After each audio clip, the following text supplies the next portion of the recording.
అప్పుల బాధలు వెంటాడుతున్నాయా? అయితే 6 JVR వారి జాతిరత్నాలు ధరించండి. హలో అండి, అందరికీ నమస్కారం. నేను మీ కట్టా కార్తీక్. ఆంధ్రప్రదేశ్ రాజకీయాల్లో కీలకమైన అప్డేట్ మనకు అంతా ఉంది. అరెస్టుకి పేర్నాని వంతు వచ్చినట్టు కూడా కనపడతా ఉంది. మాజీ మంత్రి పేర్నాని కోసం విజయవాడ పడమటి పోలీసులు గాలిస్తూ ఉన్నారు. ప్రస్తుతం పేర్నాని అజ్ఞాతంలో ఉన్నాడు అనేటువంటి సమాచారం మనకంతా ఉంది.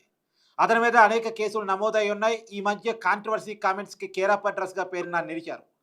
వైసీపీ పార్టీ మీటింగ్లో కార్యకర్తల సమావేశంలో కార్యకర్తలు రప్పా రప్పా అని చెప్పేసి నినాదాలు చేస్తామంటే ఆ నినాదాన్ని ఖండించాల్సిన స్థాయిలో ఉన్నటువంటి పేరునాని రప్పా రప్పా అని కుక్కలు మునిగినట్టు మొరగటం కాదు, చీకట్లో కన్నిగొట్టి చేసేయాలి, తర్వాత రోజు వచ్చి ఏం జరిగిందిరా, ఎందుకు జరిగిందిరా, ఎవరు చేశారా అన్నట్టు ఏమీ తెలియనట్టు మాట్లాడాలంటూ అనుకోకుండానే కొన్ని సంచలనమైన కామెంట్ చేశారు పేర్నాని.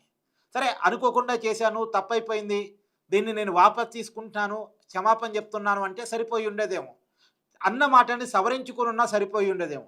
కానీ దాని కంటిన్యూషన్లో ఇంకొకసారి మీటింగ్లో నా కామెంట్స్ని వైరల్ చేస్తూ ఉన్నారు, నేను చీకట్లో చేయమనేవాడిని కాదు, పట్టపగలే చేయమంటే అనవసరమైతే అని హత్యలను పోస్ట్ చేయించే విధంగా ఆయన మాట్లాడారు.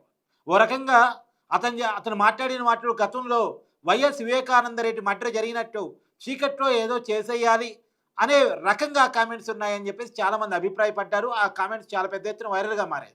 తర్వాత కాలంలో కూడా గుడివాడ నియోజకవర్గంలో జరిగినటువంటి ఘర్షణ వాతావరణం, టీడీపీ కార్యకర్తలకి వైసీపీ కార్యకర్తలకి మధ్య ఘర్షణ వాతావరణం రేగింది. అప్పుడు జడ్పీ చైర్మన్ మీద దాడి జరిగింది అనేటువంటి చర్చ కూడా వచ్చింది.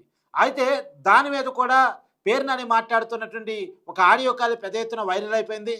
ఆ బీసీ మహిళ మీద జరిగిన దాడిగాడ్యాన్ని చిత్రీకరించి రాష్ట్ర వ్యాప్తంగా కూడా ఆందోళన చేయాలి, ఈ ప్రభుత్వాన్ని బదనం చేయాలి, నారా లోకేష్కి దాన్ని అంటగట్టి మనం దాన్ని వివాదంగా మార్చాలి, నేను చెప్తే వినరు, మన నాయకుడు చెప్తే వింటారు, నాయకుడితోటి అందరికీ చెప్పించి రాష్ట్ర వ్యాప్తంగా కూడా దీన్ని గందరగోళం చేయాలని చెప్పేసి అతను ఫోన్ మాట్లాడుతున్నటువంటి ఆడియో కాల్ కూడా పెద్ద ఎత్తున వైరల్ అయింది.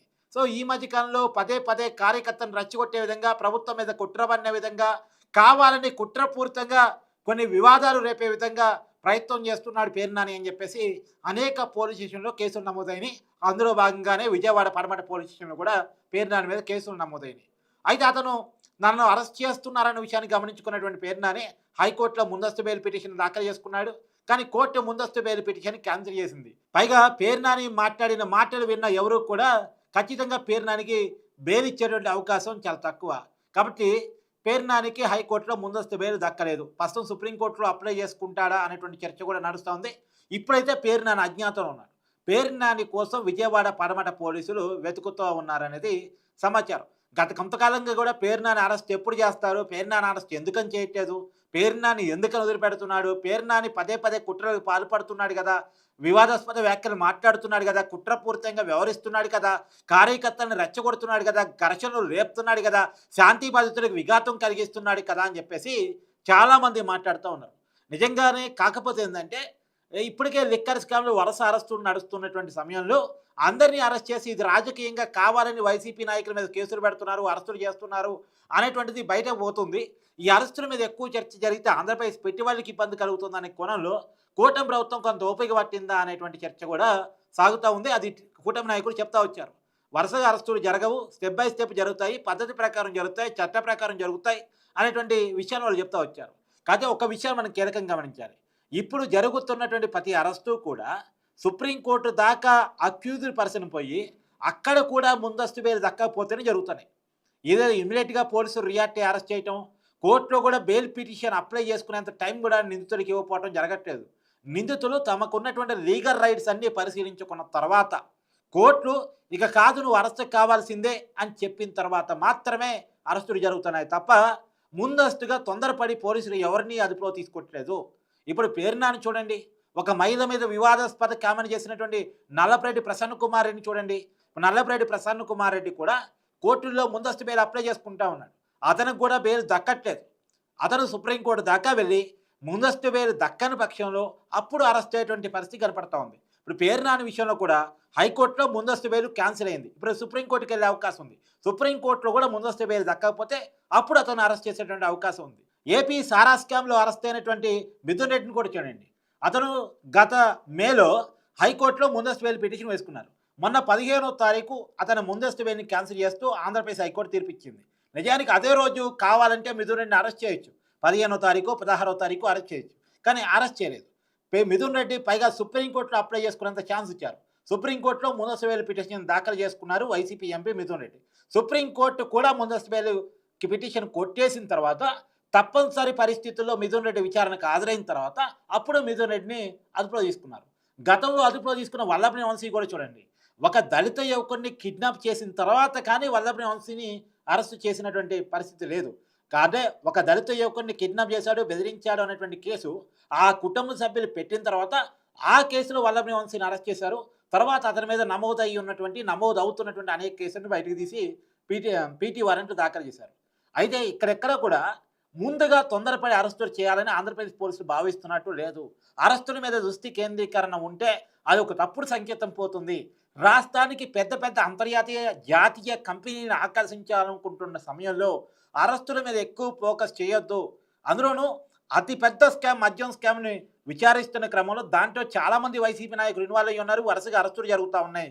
చెవిరెడ్డి భాస్కర్ రెడ్డి అరెస్ట్ జరిగింది, మిథున్ రెడ్డి అరెస్ట్ జరిగింది. రేపో మాపో జగన్మోహన్ రెడ్డి గారికి కూడా నోటీసులు పోబోతున్నాయని చెప్పేసి సమాచారం ఉంటుంది. జగన్మోహన్ రెడ్డి గారికి మాత్రమే పోతాయా? జగన్మోహన్ రెడ్డి గారి సతీమణి భారతి గారికి కూడా పోతాయా? ఎందుకంటే సతీమణి గారి కంపెనీ భారతీ సిమెంట్స్లో డైరెక్టర్గా పనిచేస్తున్నటువంటి బాలాజీ గోవిందప్పుడు ఇప్పటికే అదుపులో తీసుకున్నారు. ఇప్పుడు భారతీ రెడ్డి గారికి కూడా సంబంధాలు ఉన్నాయని చెప్పేసి మాణిక్యం ఠాగూర్ కాంగ్రెస్ నాయకులు ట్వీట్ చేశారు. కాబట్టి ఖచ్చితంగా భారతీ రెడ్డి గారికి కూడా నోటీసులు పోయి భారతీ రెడ్డి గారిని కూడా విచారణ పిలిచి భారతీ రెడ్డి గారిని కూడా అరెస్ట్ చేసే అవకాశం ఉందా? నిజానికి భారతీ రెడ్డి గారిని, జగన్మోహన్ రెడ్డి గారిని, భార్యాభర్తను ఇద్దరిని అరెస్ట్ చేస్తే ఆ పొలిటికల్ పరిస్థితులు ఏ రకంగా ఉండేటువంటి అవకాశం ఉంది ఆంధ్రప్రదేశ్లో? ఈ చర్చ అంతా జరుగుతున్న సమయంలో ఎక్కువగా మిగతా నాయకుల అరెస్ట్ మీద ఫోకస్ చేయొద్దు అని చెప్పేసి ప్రభుత్వం అనుకుంటుందా అనేటువంటి చర్చ కూడా కొనసాగుతుంది. ఏది ఏమైనా పేర్నాని అరెస్టు మాత్రం రంగం సిద్ధమైనట్టు తెలుస్తూ ఉంది. ఈ అరెస్ట్ విషయం తెలుసుకున్నటువంటి పేర్నాని ఇప్పటికీ అజ్ఞాతులు ఉన్నారు. పేర్నాని అజ్ఞాతులు ఉండటం ఇవాళ కొత్త కాదు. అతని మీద రేషన్ బియ్యం కుంభకోణం చర్చ వచ్చినప్పుడు కూడా చాలా కాలం పాటు పేర్నాని కానీ, పేర్నాని సతీమణి కానీ, పేర్నాని కుమారుడు పేర్ని కిట్టు కానీ వీళ్ళంతా చాలా కాలం అజ్ఞాతుల్లో కలిపారు.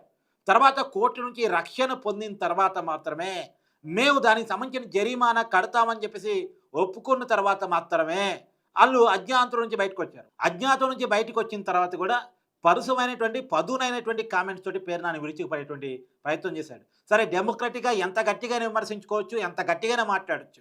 కానీ రాష్ట్రంలో వివాదం రేపే విధంగా, ఘర్షణలు రేపే విధంగా, శాంతి బాధితులకు విఘాతం కలిగే విధంగా మాట్లాడటం మాత్రం కరెక్ట్ కాదు కదా. ఇప్పుడు అలా మాట్లాడినందుకే పేర్నాని మీద కేసులు నమోదై ఉన్నాయి.